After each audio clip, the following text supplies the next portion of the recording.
Auditeurs de Radio Maria, nous avons le bonheur de vous recevoir dans le cadre de cette émission Appel aux vocations, une émission que vous suivez toutes les semaines à pareil moment sur la fréquence maternelle. Aujourd'hui, nous avons le privilège de recevoir l'aumônier diocésain du groupe Bilengue Amunda de l'archidiocèse de Kinshasa. Vous allez peut-être vous poser 1001 questions. Cet espace, ce programme est réservé aux religieux, mais comment aujourd'hui on reçoit l'aumônier de Bilengue Amunda? Oui, l'actualité l'exige. Ce groupe, ce mouvement est en train de fêter un jubilé, raison pour laquelle nous avons son aumônier sur ce plateau de Radio Maria. Il s'agit de M. l'abbé Perren Moussimou, à qui nous disons bonjour. Bonjour, monsieur le journaliste.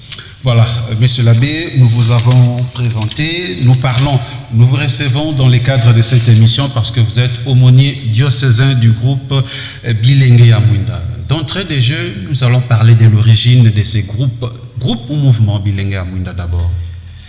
Le Bilengue Amunda, par défaut, peut être appelé groupe ou mouvement, mais en fait, il ne s'agit ni d'un groupe ni d'un mouvement, il s'agit d'une pastorale.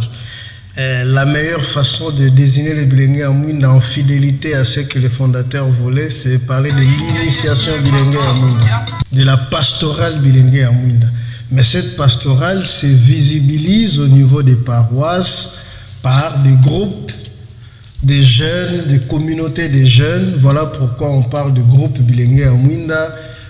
Par défaut même de mouvement Bilengue Amunda, c'est un concept que le fondateur lui-même n'aime pas qu'on utilise quand il s'agit de Bilengue Amunda, parce qu'il y a une différence entre la pastorale, l'initiation Bilengue Amunda et les autres mouvements des jeunes, comme le scoutisme ou l'exavérisme, qui sont des mouvements. Le Bilengue Amunda n'est pas en soi un mouvement, mais c'est une pastorale et on parle mieux de l'initiation Bilengue Amunda. Voilà, et vous voulez qu'au cours de cette émission, nous empruntions quel vocabulaire? Pastorale, initiation. Initiation Bilengue Amunda. Initiation Bilengue Amunda, une pastorale des jeunes. Quelles sont ses origines? D'où cette pastorale a commencé? Comment? Par qui? Très bien, la pastorale Bilengue Amunda a commencé ici à Kinshasa. L'histoire retient que le fondateur de Bilengue Amunda, c'est feu Monseigneur Ignace Matondo Kwanzambi, qui a été évêque de Bassan-Koussou, puis évêque de Molegbe. C'est comme évêque de Molegbe qu'il a eu sa retraite. L'initiation Bilengue Amunda a commencé à la paroisse Saint-Pierre au début de la décennie 70, vers les années 70, 71, 72. Et c'est là où on peut considérer le premier pas de l'initiation Bilengue Amunda, mais elle a pris toute sa forme à la paroisse Saint-Alphonse, où Monseigneur Matondo est allé aussi comme prêtre, parce qu'il était d'abord prêtre à la paroisse Saint-Pierre, vers les années 73. Et c'est en 74 que le cardinal Joseph Albert Malula, archevêque de Kinshasa de l'époque, a officiellement reconnu cette initiative pastorale comme un moyen d'encadrement, d'initiation à la vie chrétienne des jeunes dans l'archidiocèse de Kinshasa et dans l'Église catholique. Donc, la reconnaissance officielle de cette nouveauté pastorale a été donnée par le cardinal Malula en 1974. C'est ainsi que nous célébrons cette année les 50 ans de cette reconnaissance officielle de l'initiation Bilengue Amunda dans l'archidiocèse de Kinshasa et dans l'Église catholique en général. Voilà, merci beaucoup, M. l'abbé Perren, pour cette brève historique de l'initiation Bilengue Amunda. Auditeurs de Radio Maria, vous venez peut-être de vous joindre. Nous rappelons que c'est l'émission Appel aux vocations que vous suivez en ce net moment. C'est Patrick Ekaye à la présentation. Une voix que vous ne suivez pas régulièrement au cours de cette émission. Alors, M. l'abbé Perren, qu'est-ce qu'on peut retenir par rapport à la mission attribuée ou assignée à l'initiation Bilengue Amunda? L'initiation Bilengue Amunda est une catéchèse adaptée aux jeunes dans l'Église pour leur donner une base de formation humaine et chrétienne. C'est en fait en ces termes qu'on peut résumer ce que vous appelez la mission de Bilengue à Mouinda. Pour la petite histoire, nous savons que dans l'histoire de notre Église du Congo, le cardinal Malula a été le héros de l'inculturation. Il voulait que la foi chrétienne, la foi catholique soit célébrée chez nous en Afrique à partir de notre culture africaine. Et dans ce sens, nous avons l'inculturation de beaucoup d'aspects de la vie de l'Église, notamment de la liturgie, avec ce que nous appelons les rites zaïrois. Mais il est allé plus loin dans cette inculturation. Il voulait aussi inculturer l'encadrement des jeunes dans l'Église. Donner aux jeunes la formation chrétienne, mais l'inculturation de beaucoup d'aspects de la vie de l'Église, notamment de la liturgie, avec ce que nous appelons les rites zaïrois. Mais il est allé plus loin dans cette inculturation. Il voulait aussi inculturer l'encadrement des jeunes dans l'Église. Donner aux jeunes la formation chrétienne, mais en utilisant les soubassements de la culture africaine. Et il a réalisé ces projets par le Bilengue à Mouinda, parce qu'en fait, c'est le cardinal Malula qui a motivé, qui a poussé Monseigneur Matondo à commencer cette formule d'encadrement des jeunes en utilisant les méthodes négro-africaines. C'est ce qui fait d'ailleurs que pour Monseigneur Matondo lui-même, ça c'est son témoignage lors des 25 ans Bilengue à Mouinda en 1999, pour lui, il considère qu'il y a 3 fondateurs de Bilengue à Mouinda. Il y a le cardinal Malula, qui l'a motivé et qui lui a demandé de s'engager dans cette pastorale, parce que le cardinal savait que Monseigneur Matondo avait ce que Monseigneur lui-même appelle le charisme de la jeunesse. Il y a le cardinal Tchouk qui était curé à la paroisse Saint-Pierre quand Matondo en était vicaire, et il y a lui Matondo, et Monseigneur Matondo dit que c'est ce trio qui a constitué la première équipe de réflexion pour donner naissance à cette nouvelle forme d'encadrement des jeunes dans l'Église catholique. De vos propos, Monsieur l'abbé Aumonier, nous tirons certaines phrases, certaines expressions qu'on peut qualifier comme objectifs. Est-ce que nous avons raison ou bien l'initiation Bilengue à Mouinda a d'autres objectifs poursuivis? Ça, on a parlé de la mission de façon générale. Vous avez dit quelle est la mission de l'initiation Bilengue à Mouinda. J'ai dit c'est donner une formation humaine et chrétienne des jeunes à partir des éléments culturels africains, donc une initiation humaine et chrétienne des jeunes avec des méthodes négro-africaines. Mais les objectifs de Bilengue à Mouinda peuvent aussi être déployés en des termes plus précis. Si vous lisez certains documents qui ont été publiés par la suite, on parle de l'objectif de Bilengue à Mouinda, c'est de devenir une nouvelle personnalité en Jésus-Christ. C'est-à-dire l'initiation Bilengue à Mouinda qui, pour Monseigneur Matondo, prend les jeunes après la catéchèse sacramentelle. Les jeunes ont suivi la catéchèse pour recevoir les sacrements, mais cette vie sacramentelle doit être approfondie, cette vie sacramentelle doit imprégner le vécu du jeune. Ainsi, l'initiation Bilengue à Mouinda est proposée comme un moyen pour aider les jeunes à approfondir sa relation avec Jésus-Christ, de manière à ce que Jésus les transforme intimement et profondément et qu'il acquiert un nouvel être, une nouvelle façon d'être, une nouvelle personnalité en Jésus-Christ. Mais l'initiation Bilengue à Mouinda ne se limite pas à donner une intimité de Jésus aux jeunes. Plus loin, elle va jusqu'à orienter les jeunes dans la prise des décisions fondamentales de la vie afin qu'ils puissent découvrir sa véritable vocation humaine et chrétienne au sens large, pas au sens religieux du terme, c'est-à-dire le pourquoi de son existence dans ce monde. Et l'initiation Bilengue à Mouinda permet donc aux jeunes d'acquérir cette sagesse qui lui donne une orientation dans la vie, et cette orientation lui permet de devenir un chrétien tout fait un soldat du Christ dans la société, pour utiliser les expressions du régime moboutiste passé, un militant du Christ dans la société, quelqu'un qui s'engage et qui promeut les valeurs chrétiennes dans tous les secteurs et tous les domaines de la vie. Au regard, Monsieur l'abbé, de ces différents objectifs poursuivis par votre bureau diocésain, à quel résultat entendez-vous?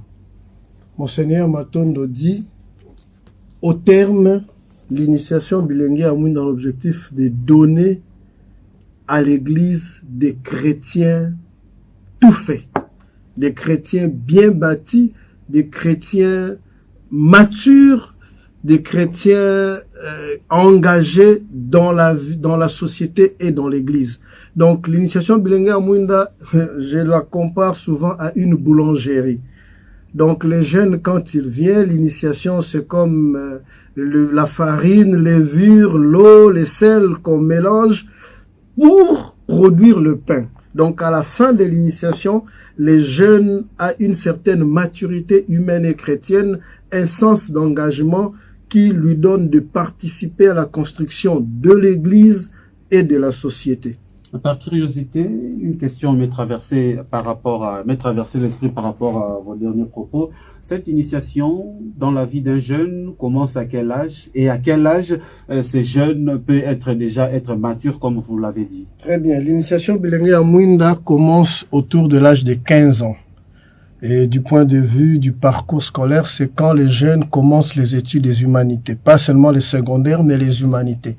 Et elle est constituée d'un cycle initiatique de 6 années. Donc pendant 6 ans, il y a pour chaque année une dose de doctrine initiatique qui est transmise aux jeunes pour l'outiller, le formater, le former, le transformer. Et au bout de 6 années, on a le profil voulu d'un chrétien mature, engagé dans la vie et dans la société. Les 2 premières années, nous les appelons l'étape de lucidité. Lucidité 1, lucidité 2, c'est l'étape où les jeunes essayent de travailler son identité chrétienne pour devenir une nouvelle personnalité en Jésus-Christ, comme nous l'avons dit.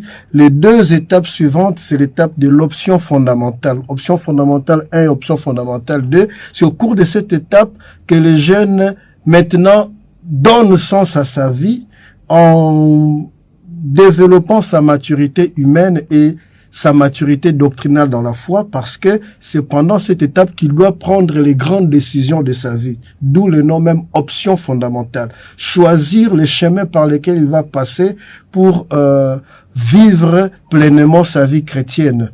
Et à la fin de cette étape de l'option fondamentale, les jeunes se donnent une orientation du point de vue de l'état de vie. Est-ce qu'il va être consacré, il va être marié? Du point de vue de la vie professionnelle, quelle profession va-t-il exercer pour rendre service à la société?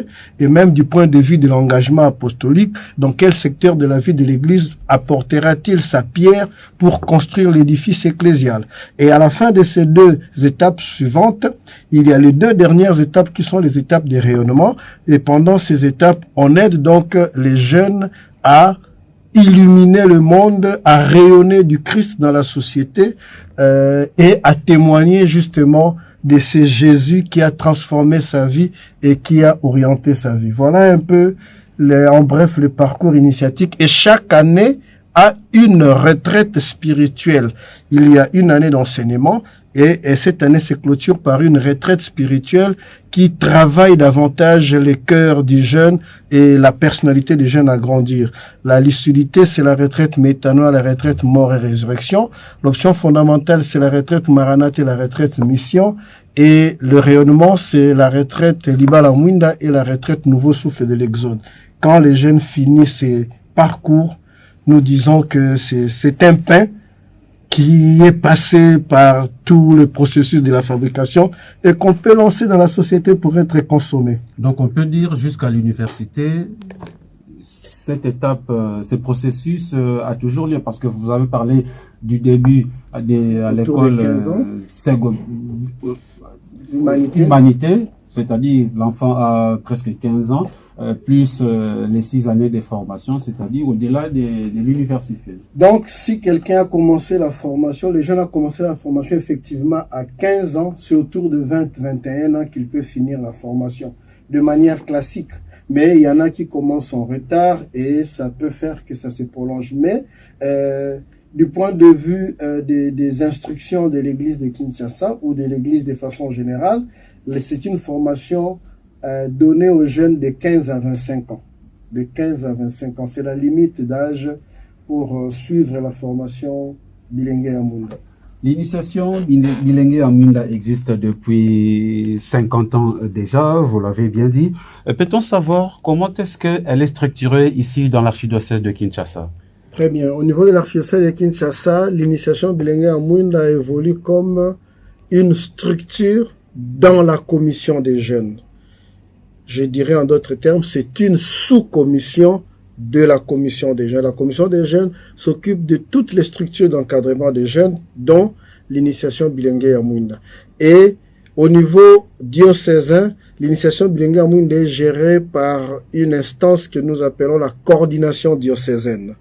C'est la coordination diocésaine qui organise et gère la formation, les activités de Bilengue ya Munda sur toute l'étendue de l'archidiocèse. Cette coordination diocésaine est gérée par un initiateur diocésain, c'est-à-dire un prêtre que l'évêque, l'archevêque, le cardinal a nommé pour organiser la formation des jeunes sur toute l'étendue de l'archidiocèse.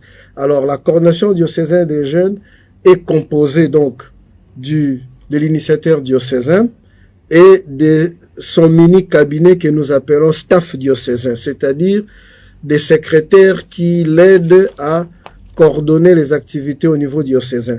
Et l'assemblée de la coordination diocésaine est constituée des initiateurs des...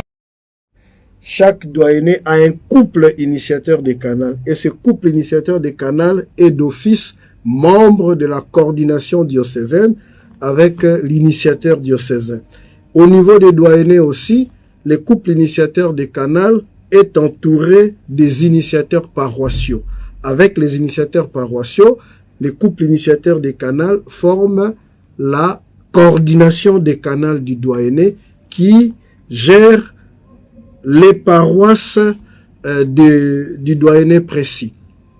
Alors, après la coordination des canals au niveau paroissial, il y a à la tête un initiateur paroissial. Cet initiateur paroissial initie les jeunes avec des responsables que nous appelons les Abougaza. Les Abougaza et l'initiateur paroissial forment la communauté initiatique paroissiale ou la CI paroissiale.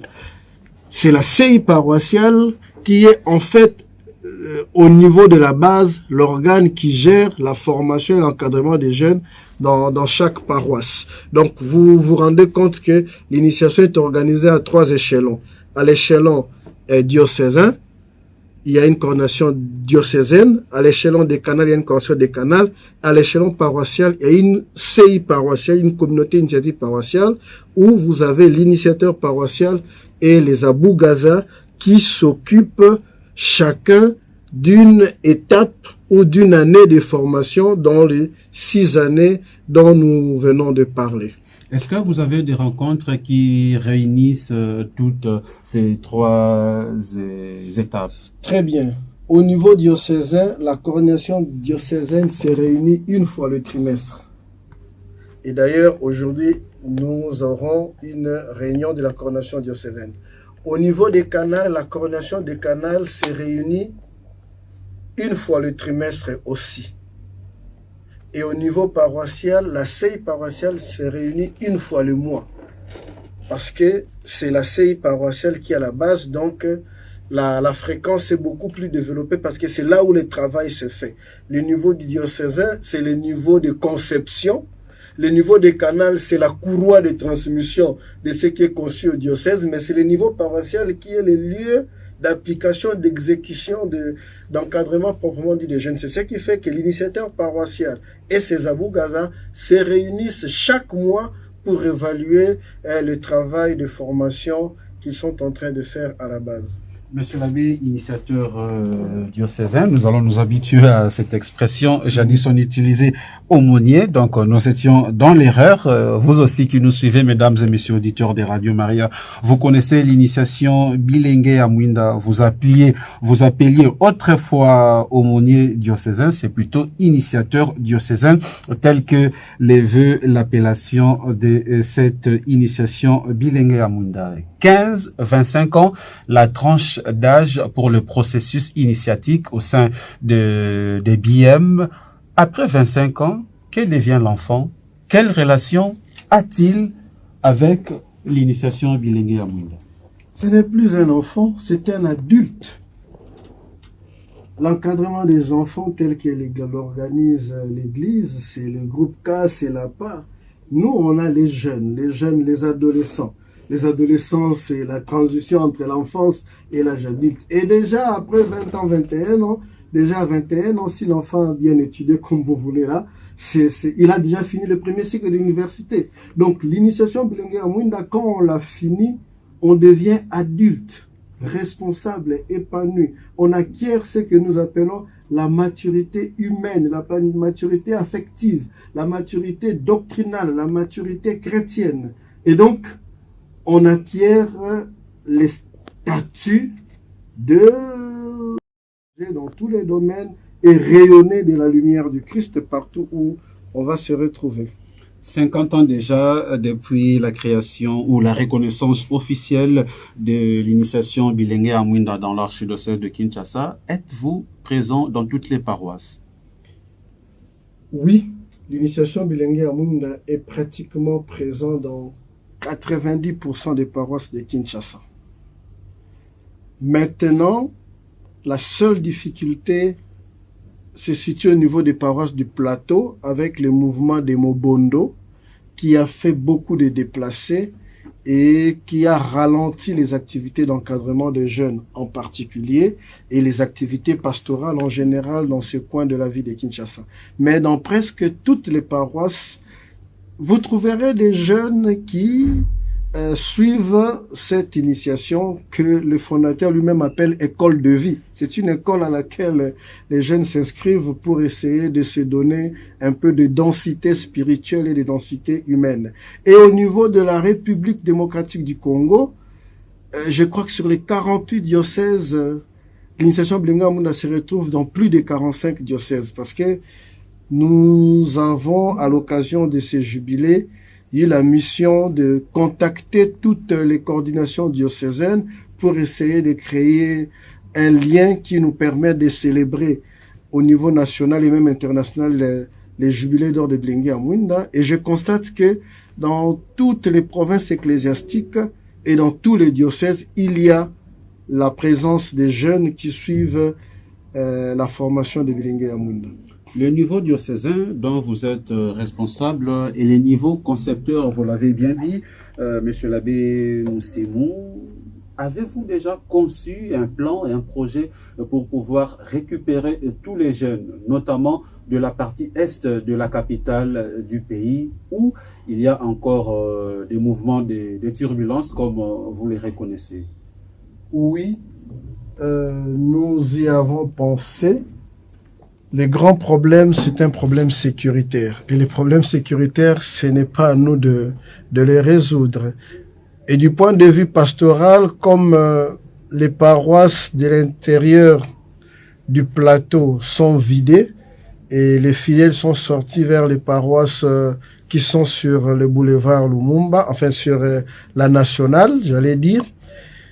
Au niveau du plateau, il y a déjà un prêtre et une religieuse qui se sont engagés à ressusciter ou continuer les activités d'encadrement des jeunes là où c'est encore possible.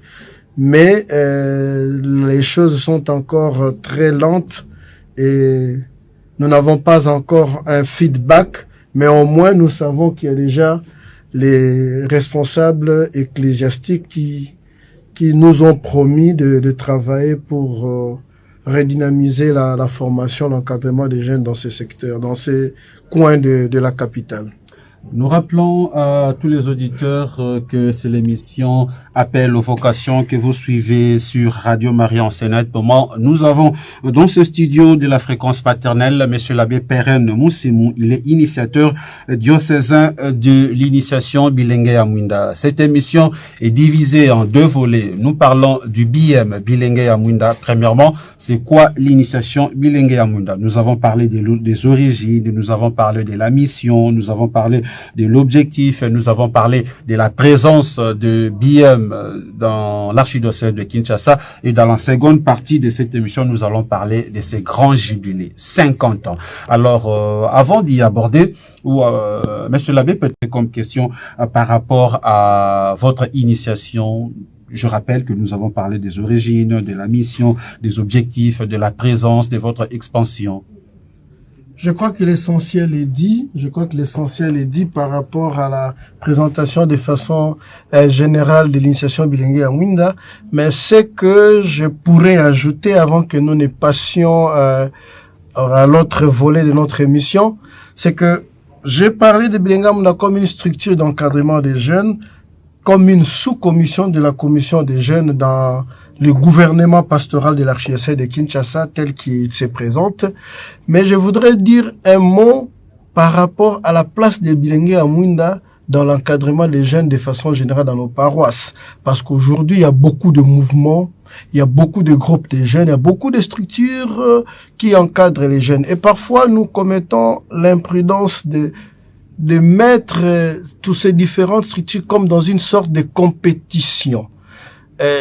C'est le problème que vous avez parfois pour inscrire les jeunes ou recruter les jeunes dans les Bilengue. Ils vous disent, moi je suis déjà dans la Légion de Marie, moi je suis déjà EADK, moi je suis déjà au Renault Migerka, moi je suis scout. Alors je voudrais préciser ici que l'initiation Bilengue ya Mwinda n'est pas exclusive. C'est-à-dire que on peut être Bilengue ya Mwinda tout en étant EADK. C'est d'ailleurs l'idéal, même prescrit dans la nouvelle initiation des cas que l'abbé Boss, paix à son âme, a publié quelques années avant sa mort. On peut être Bilengue ya Mwinda en étant légionnaire, ça ne s'exclut pas. Pourquoi? Parce que dans la Légion de Marie, par exemple, vous êtes en train de développer un aspect de la vie, la dévotion mariale, la vie de la prière avec la Vierge Marie. Mais la vie n'est pas que la prière. La vie a plusieurs aspects, la vie a plusieurs domaines, et l'initiation Bilengue ya Mwinda est une formation intégrale de la personne qui vous outille dans tous les domaines de la vie et même dans la vie spirituelle. Du coup, si vous suivez la formation Bilengue ya Mwinda, si vous avez la dévotion mariale, je me dis la dévotion mariale, vous allez la développer davantage parce que tous les autres aspects de la vie, vous aurez une formation intégrale qui va vous aider dans ce sens. C'est ce qui fait que il n'est pas recommandé, par exemple, de placer ces différents mouvements dans des contextes de conflits. Non, il y a un élan de collaboration qui doit exister parce que tous les groupes n'ont pas la même mission dans l'Église. La Légion de Marie jeune, par exemple, a la mission de développer la dévotion mariale, mais l'initiation Bilengue ya Mwinda, c'est une école de vie de façon générale, et donc, je peux être légionnaire, mais je me forme aussi du point de vue de ma vie dans l'école de vie Bilengue ya Mwinda. Ça, c'est une note que je voudrais ajouter. 50 ans. Monsieur l'abbé initiateur, 50 ans de présence, c'est dans le pays ou bien dans l'archidiocèse de Kinshasa? 50 ans, comme je l'ai dit, c'est de reconnaissance officielle, de reconnaissance ecclésiastique de la pastorale Bilengue ya Mwinda. Parce que les Bilengue ya Mwinda comme individus, des jeunes que Monseigneur a encadrés, ont existé avant 74. À Saint-Pierre, on parlera déjà des jeunes dans la chorale Mwinda Bilengue depuis les années 71. Et d'ailleurs, là, à Saint-Pierre, c'est en 2021 qu'ils ont célébré leurs 50 ans. Et à Saint-Pierre, à Saint-Alphonse, déjà, autour des années 73, on parlait déjà des Bilengue ya Mwinda et même des Abou Gaza, des responsables que Monseigneur avait placés pour encadrer les plus jeunes. Mais c'est en 74 que le cardinal Maloula a reconnu cette pastorale et cette pastorale a commencé à se répandre tant sur toute l'étendue de l'archidiocèse de Kinshasa que sur toute l'étendue de la République démocratique du Congo. Voilà. Et pour la célébration de ces jubilés, y a-t-il un thème retenu? Si oui, vous nous dites pourquoi vous l'avez retenu. Le thème retenu pour ce jubilé d'or, c'est « Consolidons les acquis de l'initiation bilingue à Mwinda pour bâtir un peuple de lumière et un monde de lumière ». En fait, c'est un thème qui a voulu aussi réveiller un peu les gens parce que le bilingue à Mwinda a pendant 2 décennies, sinon 3 décennies, évolué comme dans un certain monopole du point de vue de la pastorale des jeunes. Les années 70, quand Mobutu avait supprimé les mouvements des jeunes venus de l'Europe, notamment le scoutisme et autres, les années 80 et même au début des années 90, il y avait seulement l'initiation bilingue à Mwinda comme structure d'encadrement des jeunes. Ce monopole fait qu'en ce moment-là, les effectifs de bilingue à Mwinda étaient très bombés. Et après, quand d'autres mouvements commençaient à ressurgir et à renaître, quand les jeunes ont commencé à s'intéresser aux dévotions particulières dans le mouvement de la dévotion, il y a eu une diversification des mouvements des jeunes. Effectivement, cela a un peu baissé les effectifs de bilingue à Mwinda parce que les jeunes étaient maintenant répartis dans beaucoup d'autres structures. Et d'aucuns ont semblé dire que le bilingue à Mwinda est en perte de vitesse, le bilingue à Mwinda est en train de mourir parce que voilà, on ne sent plus le bilingue à Mwinda comme par le passé. Le thème veut justement attirer l'attention sur cet aspect des choses. Le bilingue à Mwinda n'est pas en train de mourir, le bilingue à Mwinda n'est pas en perte de vitesse, c'est que le bilingue à Mwinda n'a plus le monopole qu'il avait dans les années 70 et 80, mais jusqu'aujourd'hui, le bilingue à Mwinda a des acquis, a des valeurs que l'initiation a transmises aux jeunes qui sont aujourd'hui des papas, des responsables.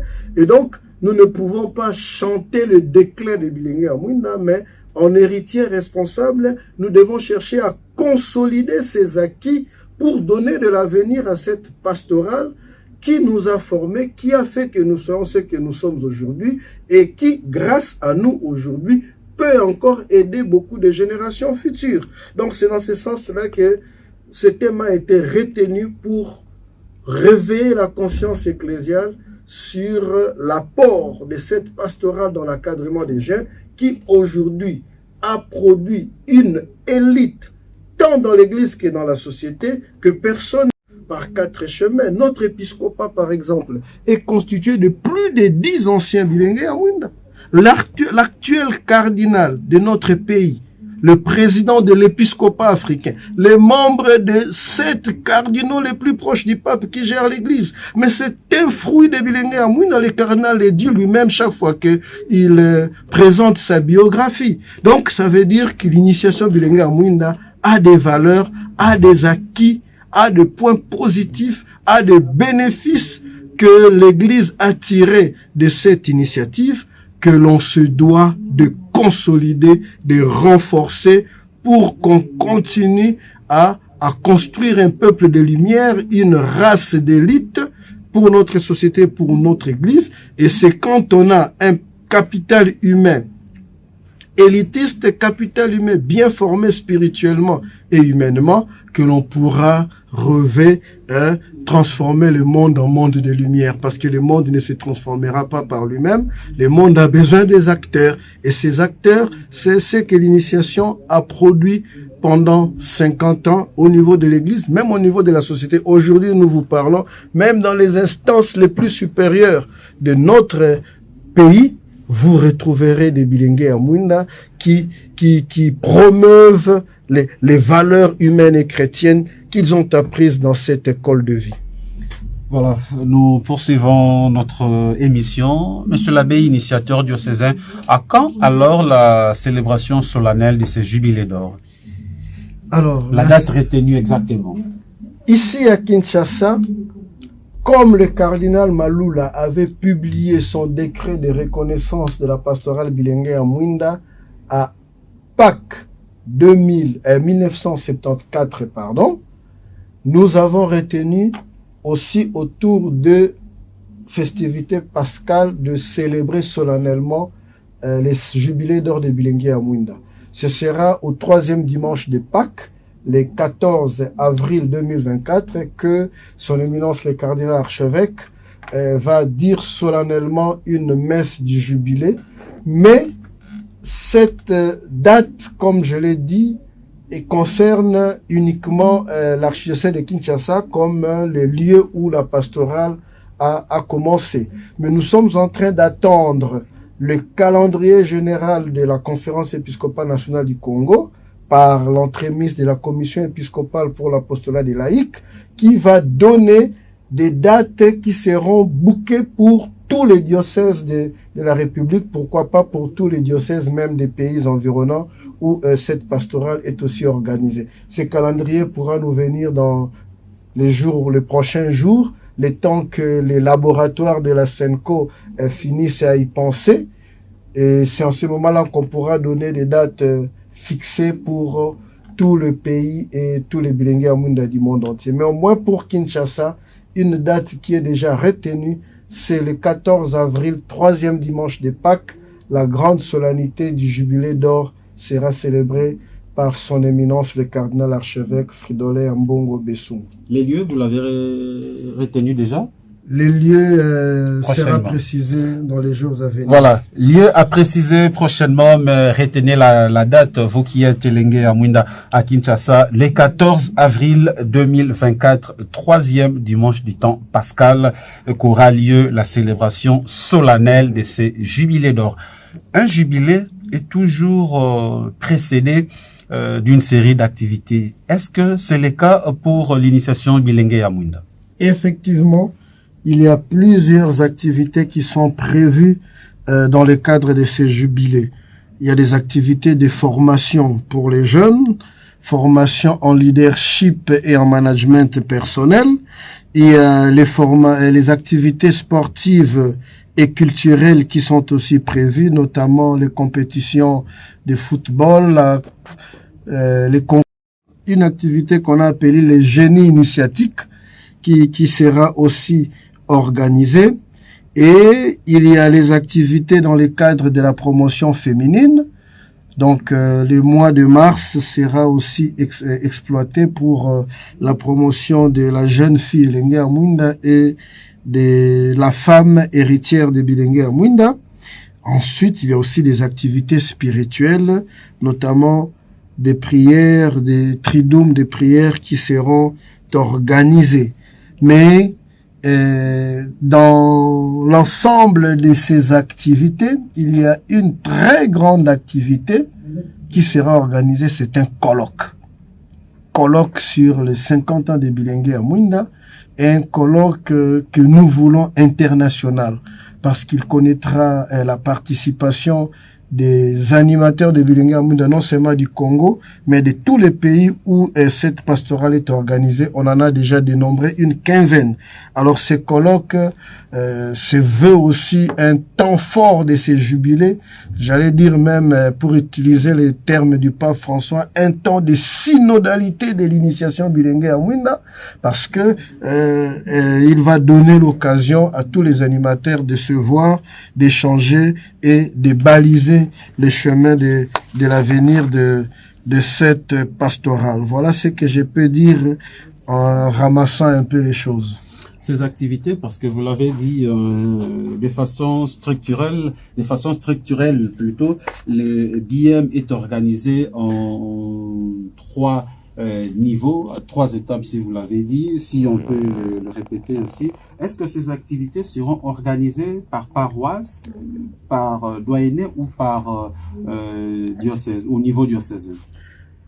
Il y a des activités qui seront organisées au niveau diocésain, même au-delà du diocèse, comme le colloque. Le colloque, ce n'est pas le diocèse, c'est la SENCO, c'est la Commission épiscopale pour l'apostolat du Congo qui va réunir tous les délégués des différents diocèses. Les activités qui seront organisées au niveau du diocèse, comme la messe solennelle dont nous venons de parler, mais les activités comme les concours, les activités, celles-là, c'est au niveau des canals et paroissiales, parce que ce sont des doyennés qui invitent les paroisses pour participer à ces différentes activités. Donc tous les échelons, comme vous l'avez dit, sont concernés dans l'organisation de ces activités. Voilà pourquoi nous avons au niveau diocésain un comité 50 ans bilingue à Mouinda, mais au niveau de chaque doyenné aussi, il y a des comités 50 ans, parce que c'est au niveau des doyennés des paroisses que ces programmes, ces activités sont vécues et exécutées. Vous venez de précéder ma question, monsieur l'abbé initiateur. Alors dites-nous, ces comités diocésains et paroissiaux, comment est-ce qu'ils fonctionnent? Comment est-ce qu'ils organisent pour déjà préparer la célébration solennelle de ces jubilés en vue de sa réussite? Alors le comité diocésain a commencé à se réunir, je crois, depuis 2 ans. Que la coordination diocésaine a commencé à réfléchir sur les activités de 50 ans en invitant tous les doyennés, toutes les paroisses à donner des idées. Ces idées ont été travaillées au niveau du laboratoire diocésain c'est-à-dire les comités diocésains 50 ans, pour produire ce que nous pouvons appeler comme les cahiers des charges du projet 50 ans bilingue à Mouinda. Ça, c'est la phase de la conception du projet. Maintenant, les doyennés sont en train de mettre en place les comités décanaux des 50 ans, et ce sont ces comités décanaux qui vont maintenant exécuter ce que le comité diocésain a conçu et prévu dans ses réflexions. Monsieur l'abbé Perren, consolidons les acquis des lumière et un monde des lumières, tel est le thème retenu pour la célébration de ces 50 ans de la reconnaissance officielle de Bilingue à Mouinda dans l'archidiocèse de Kinshasa, un thème dont vous avez relevé précédemment l'essentiel, donc, ou l'objectif. Pensez-vous, avec les différentes activités retenues, activités de formation, activités sportives et culturelles, activités spirituelles, ces 3 catégories d'activités retenues vont réellement vous amener à bien réussir votre objectif par rapport à la célébration de ces 50 ans? Effectivement, nous le pensons parce que les activités de formation, ça nous garde dans notre mission particulière. Nous ne sommes pas là pour faire chanter comme les chorales, le bilingue n'est pas là pour faire danser comme la colita, le bilingue n'est pas là pour apprendre les gens à réciter le Je vous salue Marie comme la Légion de Marie. Le bilingue, c'est pour la formation de la personnalité, la formation humaine et chrétienne. Et donc, les activités de formation montre justement la spécificité de l'initiation bilingue dans les activités culturelles et sportives, parce que nous sommes avec les jeunes. Les jeunes, il faut pas seulement leur dire Jésus, Jésus, Jésus, Jésus, sinon ils vont fuir. Les jeunes, ça aime aussi l'ambiance, les jeunes, ça aime la culture, les sports, la culture. Le pape François l'a dit dans son encyclique, dans son exhortation post-synodale, Christus vivit, je pense, sur les jeunes, c'est le lieu aussi de l'évangélisation, le lieu de l'apostolat, les sports, la culture, les activités culturelles, c'est le lieu de l'apostolat. Donc, on va aussi organiser des choses dans ce sens-là. Et les activités spirituelles, parce que justement, la base de tout, c'est apprendre aux jeunes à approcher Jésus. C'est ça l'objectif ultime. L'objectif ultime. Donc, nous ne devons pas oublier que la vie spirituelle, c'est l'essentiel de toutes les structures dans l'Église. Nous donnons la formation, mais cette formation, c'est pour produire des bons chrétiens, c'est-à-dire d'autres Christ dans la société. Et un tel objectif ne peut pas aller sans des activités d'intimité, de prière, d'où les activités spirituelles. Donc, à mon avis, c'est bien pensé, c'est bien réfléchi pour nous aider à réussir cette célébration jubilaire. Peut-être la dernière préoccupation pour cette émission, Monsieur l'abbé, vous l'avez dit, les différentes catégories d'activités retenues, c'est bien pensé et bien réfléchi. Vous avez également dit au cours de cette émission, l'initiation bilingue à Mouinda n'est pas exclusive. On peut retrouver un Elengue Amwinda, cas, acolyte et tout consort. Dans ces différents groupes ou mouvements auxquels un Elengue Amwinda fait partie, il y a des activités de ce genre qui s'organisent déjà. Quelle est la nouveauté, quelle est la particularité que le BM peut apporter à ces jeunes pour pouvoir célébrer dignement ces jubilés d'argent?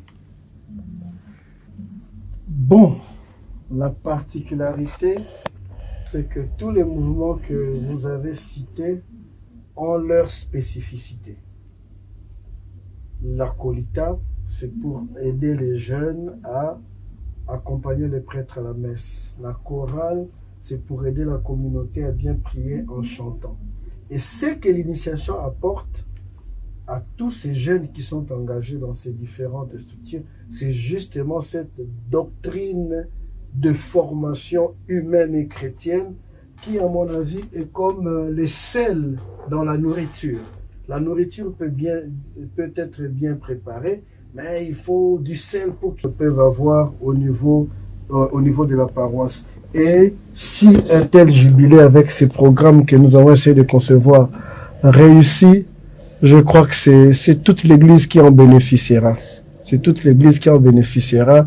Parce que l'initiation Bilengue Amwinda, c'est un outil pastoral de l'Église. Donc les jeunes, s'ils sont bien formés par les Bilengue, l'initiation Bilengue Amwinda, c'est des jeunes qui facilitent la vie au niveau de la paroisse. Et le curé n'a plus beaucoup de soucis. Il n'aura pas de petits bandits, de petits couleurs dans sa paroisse, parce que c'est un problème. Ce sont des problèmes qui seront déjà résolus pour lui par cet instrument pastoral que l'Église a mis à sa disposition. Nous avons consommé les minutes réservées à cette émission. Monsieur l'abbé Moussimo Peren, vous êtes initiateur diocésain de l'initiation Bilengue Amwinda. Nous sommes arrivés à la fin. Un mot pour que nous nous séparions en beauté. Qu'est-ce qu'on peut retenir par rapport à tout ce qui a été dit ici? Nous rappelons, l'émission avait deux volets. Premier volet, nous avons parlé du BM, Bilengue Amwinda. C'est quoi? Quelle est sa mission? Quels sont ses objectifs? Quelle est sa présence? Et ainsi de suite. Et en deuxième lieu, nous avons parlé du jubilé d'or prévu, la célébration solennelle, bien sûr, le 14 avril 2024. En guise de conclusion, cette émission a été pour nous un lancement de la campagne médiatique du jubilé d'or de Bilengue Amwinda. Donc, nous allons vous supplier de nous ouvrir les portes chaque fois que les groupes de Bilengue Amwinda viendront pour sensibiliser, pour mobiliser, pour parler de Bilengue Amwinda. Il y a même des aînés, des héritiers qui voudront passer pour témoigner de ce qu'ils ont reçu dans cette école de vie. Et donc, c'est l'ego qui est donné du point de vue des médias, et la Radio Maria, comme la grande radio catholique du pays et même du continent, a eu ces privilèges, ces bonheurs de nous recevoir officiellement. Et l'élan va continuer jusqu'au 14, même après les 14, parce que, comme je l'ai dit, la célébration, elle est nationale. Nous allons aussi épouser le programme que la Commission épiscopale pour l'apostolat des laïcs va nous donner. Et voilà, tout ça pour la plus grande gloire de Dieu et le salut des jeunes que le Seigneur aime beaucoup. Merci d'avoir répondu à notre invitation. Merci d'avoir partagé ces moments ensemble avec nous. Nous sommes arrivés à la fin, mesdames et messieurs. Merci de nous avoir suivis. Vous avez également écouté les derniers propos de monsieur l'abbé Moussimo Peren, qui est initiateur diocésain du Bilengue Amwinda dans l'archidiocèse de Kinshasa. Cette émission a officiellement lancé la campagne médiatique de la célébration de ce jubilé. Vous êtes Bilengue Amwinda, vous voulez dire un mot par rapport à votre initiation, surtout par rapport au 50e anniversaire. N'hésitez pas, la porte ou les portes sont grandement ouvertes. Merci une fois de plus. On se retrouve très prochainement.